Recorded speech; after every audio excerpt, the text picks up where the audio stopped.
భద్రాచలంలో ఏప్రిల్ 6న జరగనున్న శ్రీ సీతారాముల కళ్యాణానికి అన్ని ఏర్పాట్లు పూర్తి చేయాలని భద్రాద్రి కొత్తగూడెం జిల్లా కలెక్టర్ జితేష్ వి పాటిల్ అధికారులను ఆదేశించారు. శ్రీరామనవమి బ్రహ్మోత్సవాలకు అవసరమైన ఏర్పాట్లపై సబ్ కలెక్టర్ కార్యాలయంలో ఆయన అధికారులతో సమావేశం నిర్వహించారు.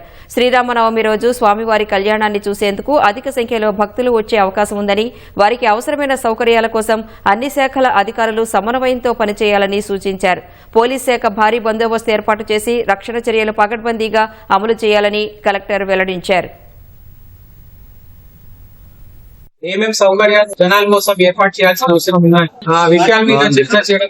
సో ఖచ్చితంగా భద్రాచలంలో మన దేవాలయానికి మంచి పేరు వచ్చే విధంగా అన్ని ఏర్పాట్లు చేయడానికి అధికారులు సిద్ధంగా ఉన్నారు. పర్ణశాల టెంపుల్ లో కూడా ఏమేమి సౌకర్యాలు అవసరం ఉన్నాయో దానికి కూడా దృష్టిలో పెట్టుకుని మేము ఏర్పాట్లు చేస్తున్నాం. జనాలకి మేము ఒకటే కోరుతున్నాం, కళ్యాణం రోజైనా పట్టాభిషేకం రోజైనా క్రౌడ్ కంట్రోల్ చేయడానికి మేము అన్ని సౌకర్యాలు మేము చేస్తున్నాం. కానీ సడన్ గా మూమెంట్ క్రౌడ్ దయచేసి చేయకూడదు. అందరికీ తలకరాలు మేము డిస్ట్రిబ్యూట్ చేయడానికి సిద్ధంగా ఉన్నాము. ప్రసాదం కూడా సిద్ధంగా డిస్ట్రిబ్యూట్ చేయడానికి సిద్ధంగా ఉన్నాము. ఒక అర్ధ గంటలో సడన్ మూమెంట్ చేసుకుని ఎవరు ఒత్తిడి అన్నెసెసరీ పెట్టకూడదు. అందరికీ మేము ఇస్తాం, అందరికీ మేము స్వాగతిస్తున్నాము.